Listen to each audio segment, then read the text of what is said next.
Welcome दोस्तों, स्वागत है आपका हमारे चैनल पे। दोस्तों आज आपके लिए सोशल मीडिया पे क्या वायरल चल रहा है ये सामने रखेंगे, साथ ही साथ पूरे देश पे क्या ट्रेंडिंग अपडेट्स है ये सामने रखेंगे। अनबख्त गोदी मीडिया को एक्सपोज करेंगे। तो चलिए शुरू करते हैं। हमारा तोड़ है मित्रा जी, मैं आपसे बात कर रहा हूँ, मैं हटा रहा हूँ, मेरी मजबूरी सुनिए, मैं आपको आज को हटा दूंगा, केवल आज कर सकते, मैं हटवा दूंगा, मैं समर्थन में था।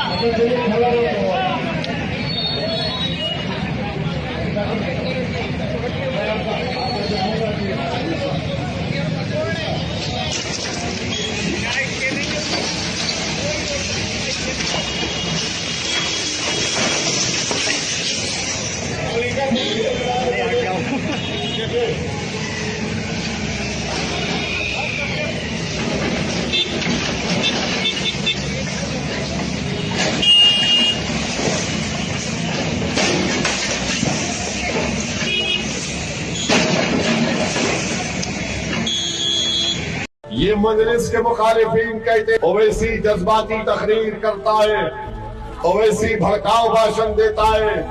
अरे जालिमों, दुश्मनों, सीमांचल को तुमने जो हाल करके रख दिया, तुम सीमांचल के दुश्मन हो, तुम मुसलमानों की क़यादत के दुश्मन हो। हाँ, मैं तकरीर करने का फन अल्लाह ने मुझे अपनी नेमत के तौर पर दिया है। अल्लाह ने मुझे भी ज़बान दी, तुमको भी ज़बान दी। अल्लाह ने तुम्हें भी दिमाग दिया, मुझे भी दिमाग दिया, मगर फर्क इतना है कि तुम डरते हो बोलने से। मैं सिवाय अल्लाह के किसी माई का लाल से नहीं डरता, इसीलिए बेखौफ होकर बोलता हूँ। तुम डरते हो जेल जाने से, मैं गोली खाने से नहीं डरता हूँ। तुम मौत से डरते हो, मैं इन गरीब आवाम के लिए शहीद होने को तैयार हूँ। यही फर्क हम में और दूसरों में है मेरे अजीज दोस्तों और बुजुर्गों। कल बरेली में एक मौलाना ये बात भूल गया कि राज्य में योगी की सरकार है। अब हम ऐसी कार्यवाही करेंगे कि आने वाली पीढ़ी भी सबक याद रखेगी। ये बयान यूपी के सीएम योगी आदित्यनाथ ने बरेली में आई लव मोहम्मद पर मचे बवाल को लेकर दिया। आई लव मोहम्मद बवाल अब लगातार बढ़ता जा रहा है, जिसमें मुस्लिम समाज आई लव मोहम्मद के पोस्टर लेकर देश भर की सड़कों पर उतर रहा है। लेकिन प्रशासन भी अब लगातार प्रदर्शनकारी मुस्लिमों को गिरफ्तार कर रहा है।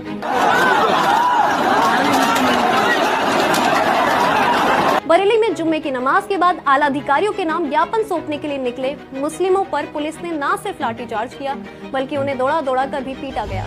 और अब मुस्लिमों के खिलाफ ही पुलिस ने 10 एफआईआर दर्ज कर सुबह तक 39 के करीब लोगों को गिरफ्तार किया है। योगी आदित्यनाथ मुस्लिमों पर तो धमकी देते हुए कार्यवाही कर रहे हैं, लेकिन पूछना यह था कि फतेहपुर में पुलिस पर हमला कर बैरिकेटिंग तोड़, मकबरे को मंदिर बता अंदर घुस तोड़फोड़ करने वाले हिंदुत्ववादी संगठनों पर भी इसी तरह की कार्यवाही की थी। क्या उन्हें भी कहा गया था कि आपकी पीढ़ी कार्यवाही को याद रखेगी? जबकि बरेली में मुस्लिमों ने ना किसी को गाली दी, ना मंदिर पर हमला किया, बल्कि प्रदर्शन करने की हिमाकत की थी। कमेंट करके बताइए इस पर आपकी क्या राय है। और बाबा के भीष में दरिंदा, 17 छात्राओं की जिंदगी से खेलता रहा ये बाबा। व्हाट्सएप चैट से खुला सबसे बड़ा राज। स्वामी चैतन्यानंद एक ऐसे बाबा जिसने अपने ही कॉलेज की 17 छात्राओं का शोषण किया। नाम में ही स्वामी है, लेकिन आरोप बेहद शर्मनाक। व्हाट्सएप चैट से खुलासा हुआ कि बाबा लड़कियों को रात में बुलाता और कहता मेरे कमरे में आओ, तुम्हें विदेश ट्रिप पर ले जाऊंगा, नहीं मानी तो फेल करा दूंगा। इतना ही नहीं, पुलिस जांच में सामने आया कि बाबा ने छुपकर गर्ल्स हॉस्टल में कैमरे तक लगवा दिए थे। और 3 महिला वार्डन फैकल्टी पर भी आरोप है कि वो बाबा की मदद करने के लिए छात्राओं पर दबाव डालती थी कि अपनी चैट्स डिलीट कर दो, नहीं तो अंजाम बुरा होगा। अब तक 17 छात्राएं एफआईआर दर्ज करा चुकी है। आरोपी अभी भी फरार है। उसकी आखिरी लोकेशन आगरा में ट्रैक हुई है। पुलिस ने उसके परिसर से एक वॉल्वो कार बरामद की है, जिस पर यूएन डिप्लोमेटिक नंबर प्लेट लगी थी। इस पर भी अलग से एफआईआर दर्ज हुई है। सबसे हैरानी की बात यह है कि बाबा पर पहले भी 2009 और 2016 में छेड़छाड़ के मामले दर्ज हो चुके हैं। इस बार पीड़ित ज्यादातर निम्न जाति और गरीब घरों की छात्राएं थी, जिन्हें बाबा अपनी ताकत से दबाता रहा। क्या कानून से बच पाएगा ये बाबा? पुलिस की रेड जारी है, देखते रहिए हमारे साथ। आई लव मोहम्मद, क्या ये कहना अपराध है? क्या भारत में अपने ईश्वर या पैगंबर के प्रति प्रेम जताना इतना बड़ा मुद्दा है कि एफआईआर और गिरफ्तारी हो? नमस्कार, मैं हूं अनन्या सिंह और आप देख रहे हैं न्याय विद अनन्या। आज मैं आपको बताऊंगी कि कानून और संविधान इस बारे में क्या कहते हैं। सबसे पहले जानिए, भारतीय संविधान का मूल स्वरूप धर्मनिरपेक्ष है, यानी सेक्युलर है। अनुच्छेद 25 कहता है कि हर नागरिक को अपने धर्म का पालन, प्रचार और आचरण करने का अधिकार है। ये तभी रोका जा सकता है जब पब्लिक ऑर्डर, मोरालिटी या हेल्थ को खतरा हो। तो सवाल है, क्या आई लव मोहम्मद लिखना इनमें से किसी भी सीमा का उल्लंघन करता है? अनुच्छेद 19(1)(a) हर नागरिक को अभिव्यक्ति की स्वतंत्रता देता है, मतलब अपनी सोच, विचार और आस्था को खुले में कहना आपका अधिकार है। प्रेम जताना अपराध कैसे हो सकता है? अनुच्छेद 21 जीवन और गरिमा की सुरक्षा करता है। सुप्रीम कोर्ट कह चुका है धार्मिक आस्था और सम्मान भी इसी में शामिल है। तो शांतिपूर्ण बैनर लगाने पर गिरफ्तारी, क्या यह अनुच्छेद 21 का उल्लंघन नहीं है? इतिहास भी यही कहता है। केशवानंद भारती केस में कहा गया कि धर्मनिरपेक्षता संविधान का मूल हिस्सा है। एसआर बोम्मई केस में निर्णय हुआ कि राज्य धर्म से अलग रहेगा। तो बिजॉय इमैनुअल के केस में माना गया कि धार्मिक विश्वास का सम्मान करना ही मौलिक अधिकार है।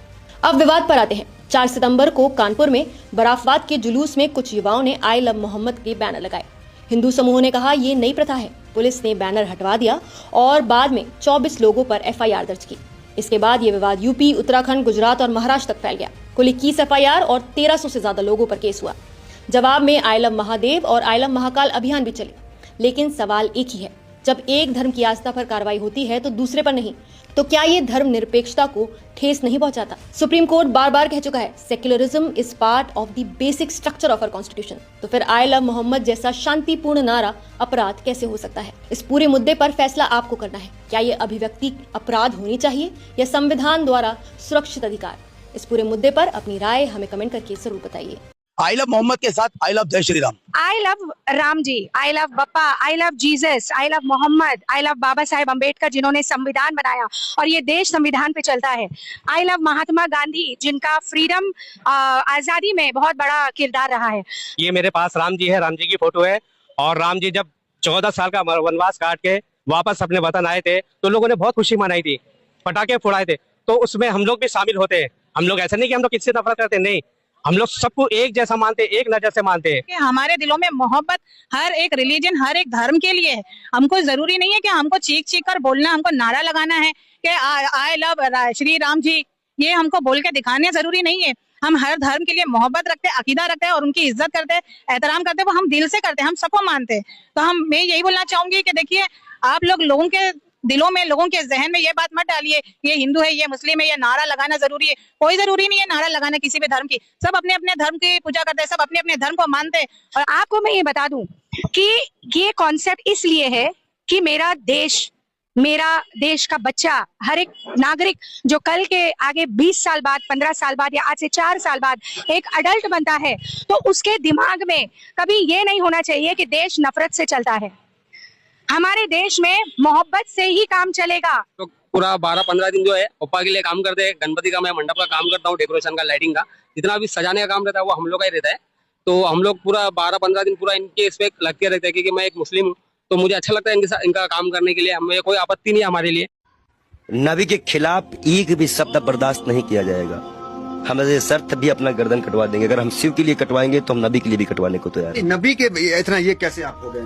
अरे भाई, मैं इस्लाम फॉलो करता हूँ, मेरे पास कुरान है और कुरान में नबी का बढ़िया जिक्र है।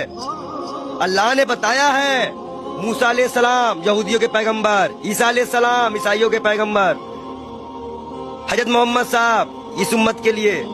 सब हमें पता है, हम पागल बो रहे नहीं है। हम इस्लाम को पूरी तरह से स्टडी करे हुए। मैंने नबी को पढ़ा है, अल्लाह ने उनको महबूब कहा है। उनका दिल इतना साफ था कि एक बूढ़ी दादी जो है कूड़ा फेंकती थी और डेली उन पर कूड़ा फेंकती थी। एक दिन वो कूड़ा नहीं फेंकी। हमारे नबी ने उनका हालचाल इनके घर गए थे। उन्होंने कहा है कि अगर पड़ोसी भूखा है, वहां उन्होंने हिंदू मुसलमान नहीं बताया है कुरान में, आप कहीं भी देख लीजिए, नहीं है। कोई भी भूखा है तो आप खाना नहीं खा सकते। एक बार वो मक्का मदीना इस्लाम फैलाने गए, लोगों ने विरोध किया, पत्थर मारे, जूते तक में उनके खून, उनकी जूती जो थी उनपे भी खून आ गया था, भर गया था। इब्राहिम अलैहिस्सलाम जहन्नम की आग लेके उतरे थे और बोले थे मेरे प्यारे नबी, ये मेरे प्यारे महबूब। वो इसलिए बोले थे कि अल्लाह उनको प्यारे नबी और महबूब करते थे। इस्लाम के लास्ट पैगंबर माने जाते हैं। उन्हीं की उम्मत जो है अल्लाह की बारगाह में जाएगी, सुनवाई होगी। 73 फिरके हैं इस्लाम में, उन्हीं की उम्मत जाएगी, वही बख्शाइश कराएंगे। अल्लाह ही जानता है मोहम्मद का मर्तबा। लेकिन ये सिर्फ इसलिए हो जाता है कि उस साहब लगाना जरूरी है, मोहम्मद साहब का मर्तबा। वो कोई एक सिंगल नाम भी उनका कोई नहीं लेता है तो दुख हो जाता है। नबी के बारे में और सुनिए, वो एक दिन गुजर रहे थे। शराब कोई बहुत इस्लाम में बहुत पुराने से हराम नहीं थी। शराब यहाँ हराम की गई, उनके उम्मत में हराम की गई, उनके सामने हराम की गई, उन्होंने हराम की। उन्हें मुसलमानों को हिदायत दी कि हर वो नशा हराम है तो इस्लाम में तुम्हारा पैर डगमगा दे। उन्होंने नशा भी हराम कराया था, क्या उनकी ये बातें नहीं दिल में छूती है? दिल्ली में एक बाबा पकड़ा है जो 17 लड़कियों के साथ गलत कर रहे थे, क्या कहेंगे? हाँ, वो बाबा जो है वो बाबा हिंदू है, इसीलिए कोई हिंदू संगठन वाला रोड पे नहीं निकल रहा है। बताइए, 17 लड़की के साथ ये गलत काम किया, लेकिन एगो हिंदू संगठन वाला इसके खिलाफ प्रदर्शन निकाला?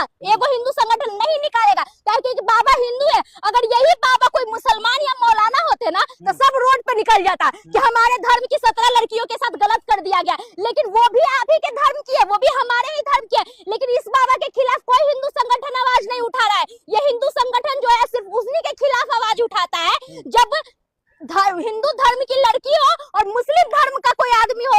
अगर ये बाबा मौलाना होता ना तो अभी सारा हिंदू संगठन रोड पे निकला रहता, लेकिन बाबा हिंदू है इसीलिए सब हिंदू संगठन वाला बिल में कार्रवाई तो हो गई ना? कार्रवाई ना हुई है जी, लेकिन ये जो अपने आप को बोलता है कि हम हिंदुत्व बचाएंगे, हिंदू को बचाएंगे, तो हिंदू संगठन का बिल में घुस जाता है। अभी रैली नहीं निकालना है, प्रदर्शन नहीं करना है, पुतला फूको ही बाबा का, लेकिन नहीं फूकेगा ये लोग, क्योंकि बाबा तो हिंदू है, मौलाना तो है नहीं।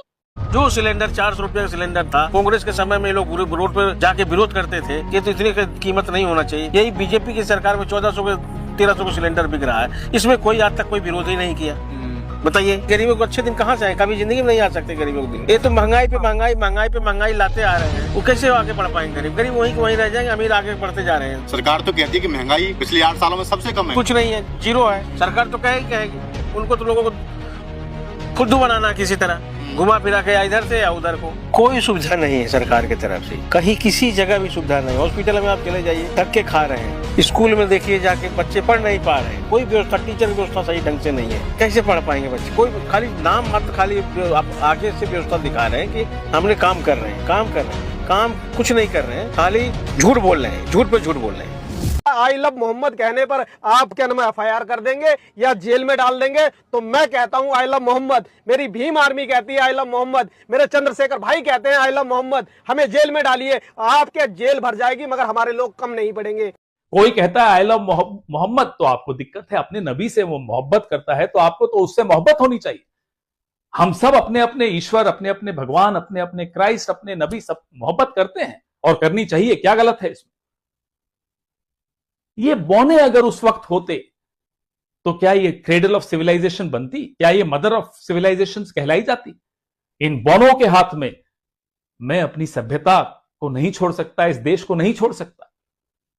हम अपनी जान के दुश्मन को भी अपनी जान कहते हैं।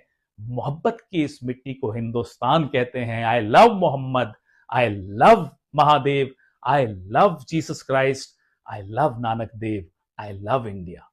उन्होंने आई लव मोहम्मद का पोस्टर लगाया, आपके घर पे नहीं लगाया, किसी सार्वजनिक संपत्ति पे नहीं लगाया, राह चलते हुए रोड पे लगा दिए तमाम पोस्टर बैनर। ये कोने से देखिए, कैमरामैन जरा इधर फोकस करो भाई साहब, ये लगे हुए लगातार, इनमें श्री राम जी की पोस्टर लगा हुआ है, वो कॉर्नर तक सारे पोस्टर लगे पड़े हैं। तो किसी को कोई आपत्ति है? जैन मंदिर के सामने श्री राम का पोस्टर, जैनी कहेंगे नहीं जी हम तो अपने ऋषभ देव का पोस्टर लगाएंगे, आप इसे यहाँ से हटाओ, हमारी भावनाएं याद हो रही। तो क्या ये जायज है? आई लव मोहम्मद कहना भी उनका अधिकार है, आई लव महादेव कहना भी हमारे का अधिकार। बिहार की ढाका विधानसभा में बीजेपी ने पूरे 80,000 मुस्लिम वोटरों को वोटर लिस्ट से हटाने की साजिश रची।